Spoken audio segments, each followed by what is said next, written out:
In a nutshell, this book is about taking action. If you have dreams and goals that you want to achieve, take action. This man basically is a combination of all of that. Taking action. Wow! I chose this book because a friend recommended it to me. She said that she loved how Richard would think up of something and do it right away.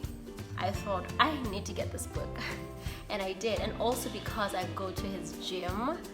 So naturally, I wanted to see what the men take and what, like the brains behind the Virgin group.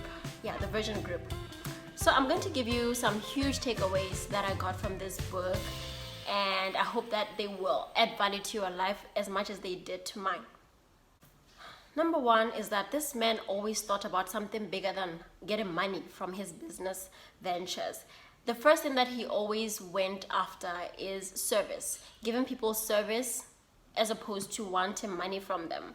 He wanted to give people a peculiar service, a different experience, a very special experience. And this is evident in all of his brands and products rather. So I find this really admirable because a lot of the time you'd say you want to start a business because you want to make money, but it shouldn't be about that. That shouldn't be the reason. That shouldn't be the main reason or the upfront reason. The first reason should be the value that you will give to people, and then the money will follow. Oh my goodness, this man is a huge risk taker. Oh, he loves adventure like crazy, like all the hot air balloon expeditions that he went on and the near-death experiences that he experienced, like, oh my gosh, like, oh my goodness, Richard, wow. But then this huge risk-taking knack in him, I think, got him the rewards that he experienced in his business. And of course, you can't be a really successful business owner without being a risk taker, because the larger the risk, the greater the rewards. We know this. The other nice thing about being a risk taker is that he wasn't afraid of money. He wasn't afraid of borrowing large amounts of money just to start a business or to sustain his business. I remember there's a time when he wanted to start Virgin Atlantic, the airline. He had to borrow large amounts of money, and his team didn't believe that was the right decision to make. And he was, for a certain period of time, he was really owing the banks a lot of money, and the banks were kind of like after him, and I can imagine the kind of stress he was always under, but he didn't give in. His money wasn't afraid. We know that afraid money don't make no money. Money that is afraid, no, fearful money. Oh no, scared money. Scared money don't make no money. This is a perfect example of that. Richard is a person who loves to start right away. And I actually recently heard someone say, if you have an idea, within 5 minutes of that idea, start something about the idea. Whether it's research or calling people or whatever it is, don't let it stay or let it, be pushed back to the back of your list, because then you might never get around to doing it. You just need to start right away. Now, because I'm a Christian, I do believe in consulting God before I start anything. But that shouldn't be the reason why you never get your things done.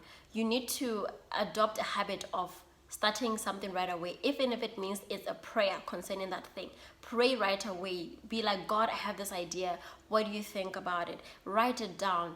Make some research. It can't be wrong to research while you wait for an answer from God, right? And again, with this thing of waiting for an answer from God, it depends on how God speaks to you anyway. Some people don't start right away because they are waiting for God to speak. But by virtue of that idea even dropping in their spirit, could be God speaking.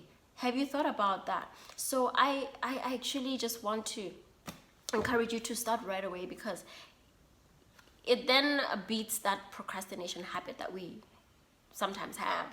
And you are able to make sure that your ideas do see the light of day and are never just written down and never attended to. So imagine if you push it back to the back of your list and you turn 50 and you still haven't done so many of those things. It's going to be a very sad moment for you. You're going to regret and have nothing to tell your grandchildren. Now, growing up, Richard had a condition at school. He couldn't learn things really fast, or he tried and tried but just couldn't learn them as well as the other kids. I think it was called dyslexia, but this thing didn't stop him. So I think what this guy did was that he got people who could do what he couldn't do. And what helped him be successful, I believe it's that he has a natural instinct for business. So this thing really saved him, and I admire this because he didn't allow his weakness to stop him from becoming the best version of himself. So if you have a weakness, whatever incapability you might have, it can never be an excuse to doing great and amazing things. There are so many people in the world who can help you. So just identify what it is that you can't do, and then get people who can do that thing for you, and then explore your strength and capitalize on that. I do that and thank me later. Lastly, this book taught me that in business, you are going to win some and lose some. There are going to be some trade-offs that you have to make for the greater good of your company. So Richard had to sell some of his businesses to keep the other part of the business alive, but in the end, it was worth it. It was painful, like heart-searing pain, but it was worth it in the end. And of course, at the time, some of the team members didn't quite agree with the decision, but he felt it was the best decision that he needed to make to keep Virgin Atlantic alive. So I respect him for making such bold moves, man. And I could relate to a certain extent, the whole trade-off thing, giving up something just so that you can focus on the other thing, or to allow the other business to survive, or to be able to allow yourself to move into other ventures. You have to give up something, and it's not easy, but it's worth it. So if you ever come across a situation like that, know that you're not alone. There are great men who have walked the path before. You will be just fine.